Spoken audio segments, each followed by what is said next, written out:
Good morning. It is 8:07 a.m. on Wednesday, March 23rd, 2022. I'm Christiana Ellis, and I'm really tired this morning. This is 5 more minutes.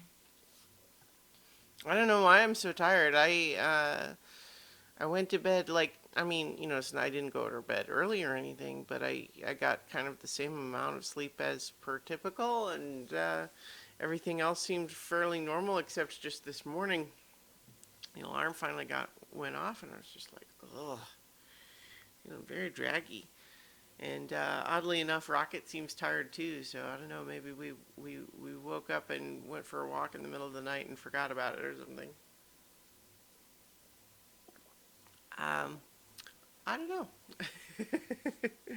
But yeah, just definitely feeling very.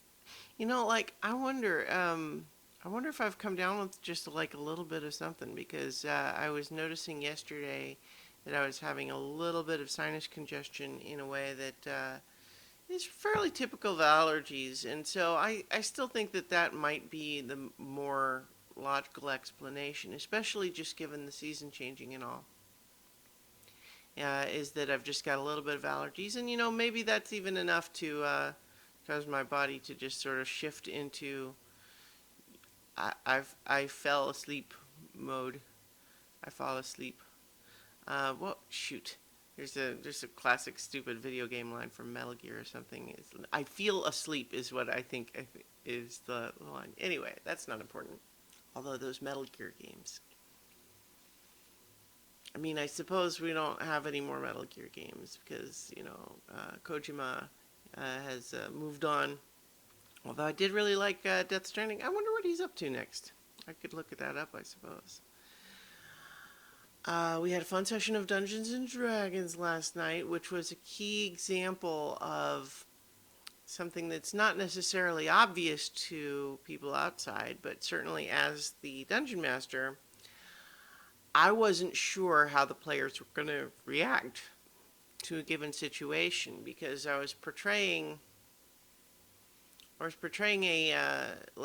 fairly complex and nuanced situation where essentially there's an eternal party that's like a very nice place. Imagine just sort of like almost like a heaven or like a utopia, but within the existing reality. So like imagine if instead of needing to die to go to heaven, it was more like a country club. And the country, like this place is great inside, and it is intended to be a respite from all the cruelty of the outside world. But I mean, not everybody gets to go. And they try to be fair about who comes in. Like, there's a possibility people can wander in, some people get invited, but they also, like, lure in children and other people with the idea that, like, well, we are rescuing them from the dangers and cruelty of the outside world, but doesn't mean that everybody's happy that those people are gone. And so it becomes kind of a question of like, well, is that okay?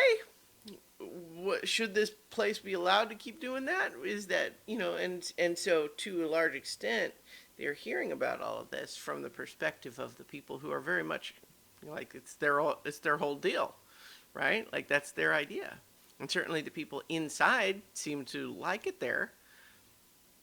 And so I think a lot of it just came down to whether or not the players were going to trust this character's explanations for what was going on. And so I was prepared for it to turn into a combat. Or I was prepared for it to continue on as conversation. And yeah, and so it was interesting. So I guess I'll. It's a minor spoiler that it mostly stays like they stay it stays friendly in the session last night, but it was a good time, and is interesting, and part of what I love about these role playing games that you have these things that the story really does turn in radically different ways as a result of the players deciding what they want to do, and it's interesting. In any case, I'm going to leave it there. I'm going to get some caffeine in me, and I will talk to you all tomorrow for 5 more minutes.